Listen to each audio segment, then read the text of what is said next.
काव्य प्रेमियों, रसिकों,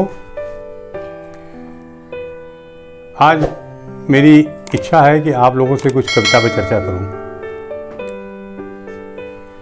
आज से करीब 100 साल पहले आचार्य महावीर प्रसाद जी द्विवेदी ने अपनी सरस्वती पत्रिका में उर्मिला के लिए उपेक्षिता उर्मिला करके एक लेख लिखा था और उसमें उन्होंने ये दुख प्रकट किया था कि किसी कवि ने कवि उर्मिला को अपनी रचना का पात्र नहीं बनाया।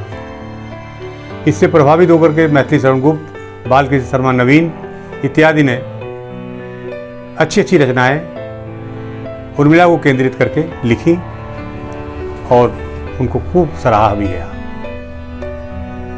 बंधुओं, मैंने भी कभी समर प्रिया शीर्षक में उर्मिला नाम से एक सर्ग लिखा और उस सर्ग की आज मैं चर्चा चलाऊंगा आपके सम्मुख। कविता सुनाने के पहले मैं एक बात और बता दूं। राजा जनक के छोटे भाई कुशध्वज संकास्य के राजा थे और उनकी तीनों पुत्रियां श्रुतकीर्ति, उर्मिला और मांडवी हमारे मैनपुरी जनपद के सीमावर्ती जगह संकास्य में रही। संकास्य को वाल्मीकि रामायण में बहुत उत्तम नगर कहा गया है, जहाँ राजा कुशध्वज राजा शासन करते थे। तो मुझे ये लगता है कि कहीं मैनपुरी का भी संबंध कुशध्वज की इन तीनों पुत्रियों के साथ स्वाभाविक रूप से जुड़ गया है।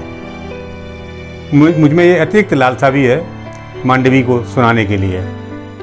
बंधुओं, अब आप सुने। मांडवी एक ऐसा पात्र है जो अपने प्रिय के पास भी है और प्रिय से दूर भी है, जो अयोध्या में रहते हुए अपने पति के वियोग में रहती है, वियोगिनी भी है और विरहिणी भी है। लेकिन कभी भी भरत के प्रति, भरत की भक्तिभाव से विरत करने के प्रति मांडवी के मन में कोई भाव नहीं जगता। मैंने ये 14 वर्ष जो बीते भगवान राम के वनगमन के बाद, उन 14 वर्षों में मांडवी ने कैसे अपना जीवन यापन किया, कैसे अपने माताओं के साथ रही, कैसे माताएं उनका ध्यान रखती हैं, मैंने कुछ कोशिश की है आपको उस परिस्थितियों में ले जाने की। आप देखें कृपया और अच्छी लगे तो सराहें। 14 वर्ष के लिए भगवान राम चले गए हैं और उस 14 वर्ष में क्या क्या हो रहा है देखें आप।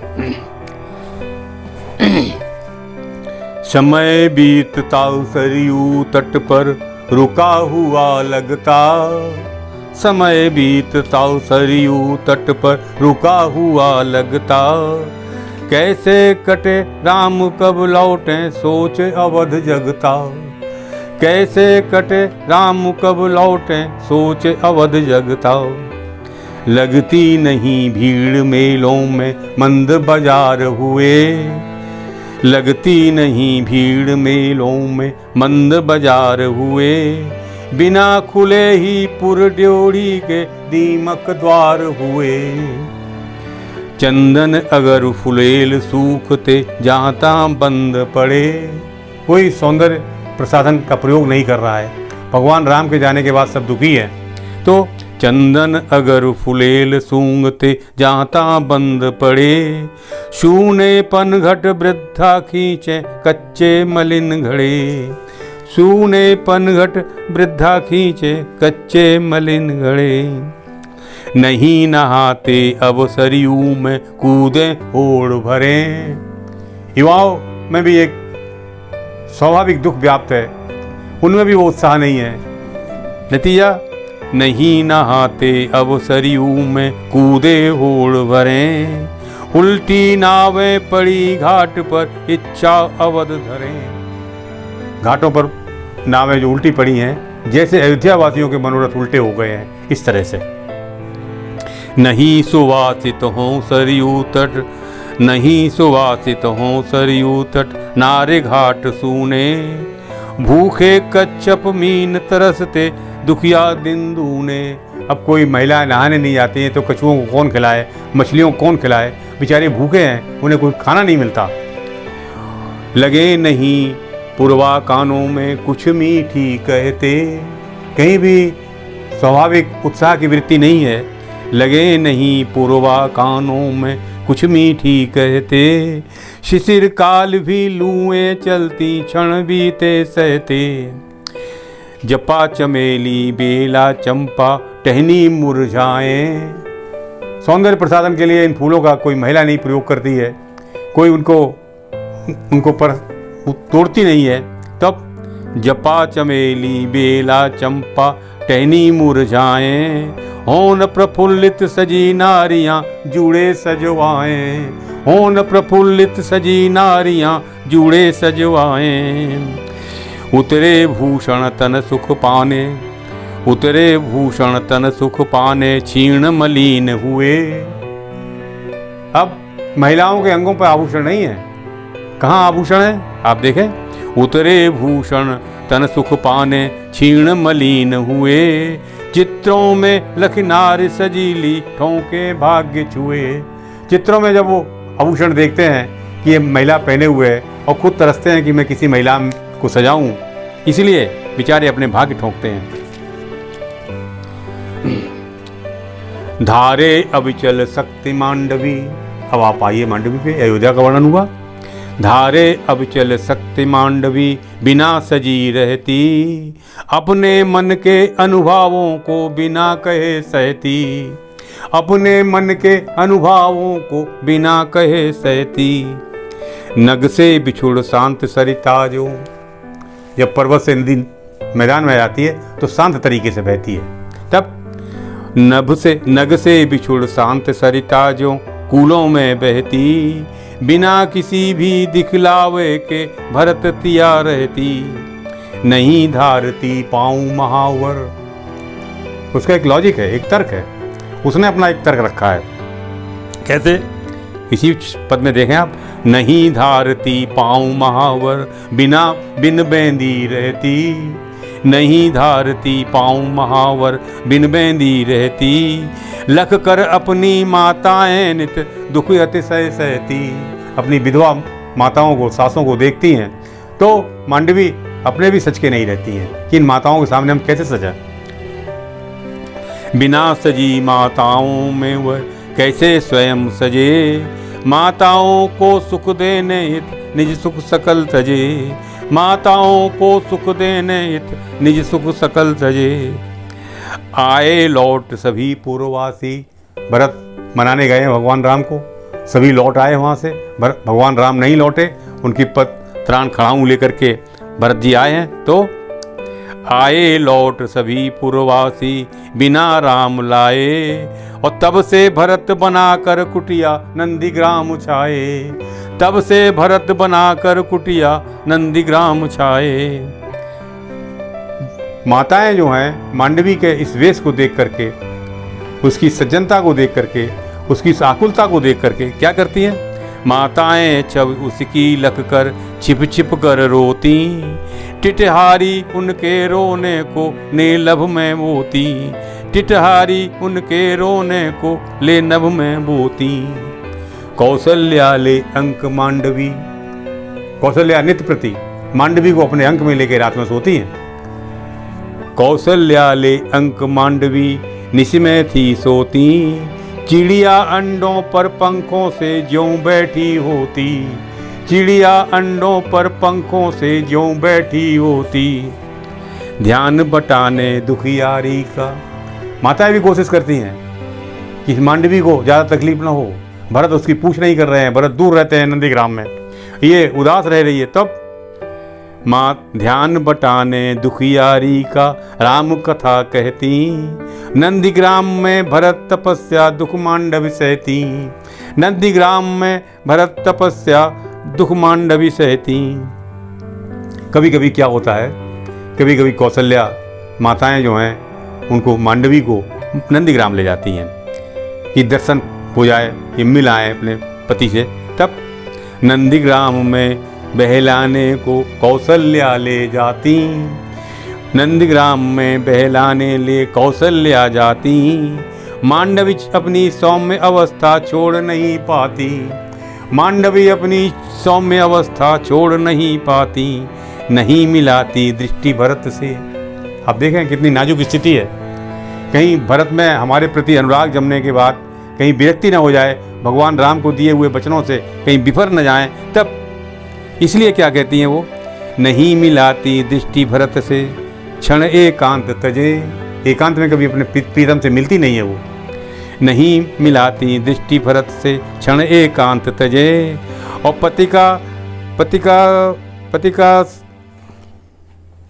पति का व्रत तोड़ेंगी क्या ये सीताराम भजे। पति का व्रत क्या तोड़ेंगी ये सीताराम भजे। नहीं दृष्टियां पति पत्नी की आपस में मिलती, नहीं दृष्टियां पति पत्नी की आपस में मिलती। और पति का संयम व्रत लख करके मन ही मन खिलती। झुकी दृष्टि से व्रत देखते राम हृदय अपने। भरत भी मांडवी की तरफ नहीं देखते हैं, उनकी आंखें झुकी हुई हैं और अपनी झुकी हुई आंखों से अपने हृदय में भगवान राम को अवस्थित होता हुआ पाते हैं। भरत तो इतना देखते हैं वो। झुकी दृष्टि से भरत देखते राम हृदय अपने। और 14 वर्ष अवधि के बुनते सुंदर से सपने। आप देखें मांडवी की रहने की और एक स्थिति। दर्पण में छवि मांडवी अपनी, दर्पण में छवि मांडवी अपनी भूल नहीं देखे। दर्पण में छवि मांडवी अपनी भूल नहीं देखे।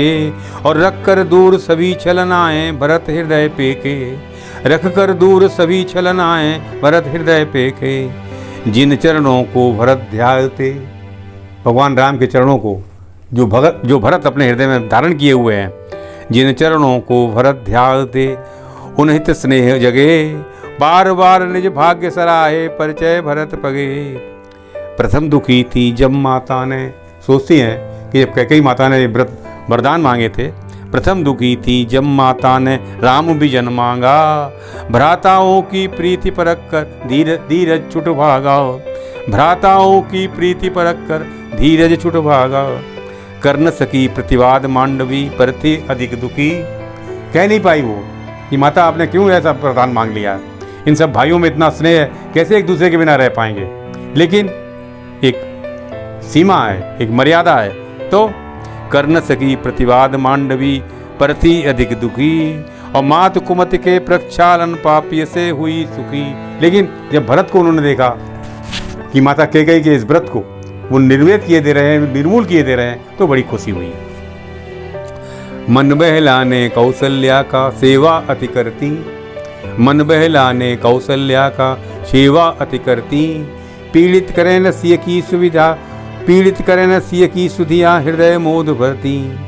जब अभाव सीता का उर में कौशल्या धारे। जब माता कौशल्या को सीता की याद आती है, तब जब अभाव सीता का उर में कौशल्या धारे। चुप होकर आंसू मिलवाती माँ से वह हारे। तो वो भी सीता का स्मरण करके अपनी माता के कौशल्या के साथ रोने लगती है, आंसू बहाती है। वयोवृद्ध की भांति मांडवी माँ को समझाती। राम मिलेंगे अवध कटे जब कह जुड़ती चाहती। माता आप चिंता मत करो, 14 वर्ष बाद आ जाएंगे भगवान राम, मिलेंगे आपको, आप दुखी मत हो, ऐसे समझाती है। वयोवृद्ध की भांति मांडवी माँ को समझाती। राम मिलेंगे अवध कटे जब कह जुड़ती छाती। उसका समझाना सुन माता उर्मय मोद भरे। उसका समझाना सुन माता उर्मय मोद भरे। ज्यों बालक की तुतली बोली हृदय विषाद हरे। नहीं छोड़ती माताओं को, नहीं छोड़ती माताओं को कभी अकेले में। छाया सी वह साथ घूमती दुख के मेले में। छाया सी वह साथ घूमती दुख के मेले में। और देखिए उसके दिवस कैसे कटते हैं। ईश्वर के अवतारों में वह, ईश्वर के अवतारों में वह राम कथा ढूंढे। ईश्वर के अवतारों में वह राम कथा ढूंढे। और प्रभु की करुणा प्रीति सोचकर आंसू में बूढ़े। प्रभु की करुणा प्रीति सोचकर आंसू में बूढ़े। नहीं पुराणों में वह पढ़ती, नहीं पुराणों में वह पढ़ती लीला संयोगी, नहीं पुराणों में वह पढ़ती लीला संयोगी। कर्मठता जागृति कर संभल लगती थी योगी, कर्मठता जागृति कर संभल लगती थी योगी। करे प्रार्थना इष्ट देव से पति है विघ्न न हो, करे प्रार्थना इष्ट देव से पति है विघ्न न हो। और नहीं मैन का बनना चाहे इसका टेवर रो, जब जब चित्र नारी का उतरे, पेंटिंग करती है, स्त्रियां का चित्र बनाती है, नारियों का चित्र बनाती है। तब जब जब चित्र नारी का उतरे मांडव के कर से, जब जब चित्र नारी का उतरे मांडव के कर से। कुछ कर धन ग्रीवा कपोल भ्रू रंग नहीं परसे, तो वो उस चेहरे पर खुशी के रंग नहीं परसती है, उनको सजाती नहीं है, उन महिलाओं को साधारण रखती है। जब जब चित्र नारी का उतरे मांडव के कर से, कुछ कर धन ग्रीवा कपोल भ्रू रंग नहीं परसे।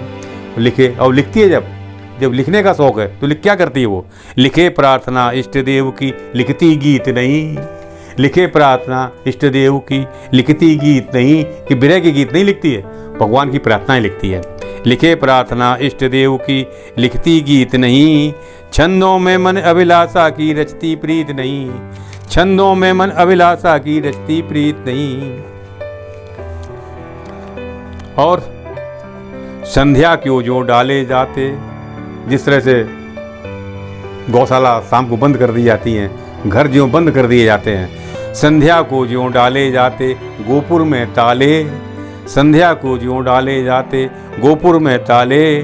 और प्रतिनिधि ही मांडवी नियंत्रण मन पर थी डाले, प्रतिनिधि ही मांडवी नियंत्रण मन पर थी डाले। इस तरह प्रतिदिन अपने मन को नियंत्रित करती हुई मांडवी 14 वर्ष की अवधि को बिता रही है। अगर पाठकों, श्रोताओं, आपको मांडवी का चरित्र अच्छा लगा हो तो कृपया इसे सराहें, इसे आगे बढ़ाएं और हमारी इस कविता को भी आगे बढ़ाएं। धन्यवाद। जय हिंदी, जय नारी।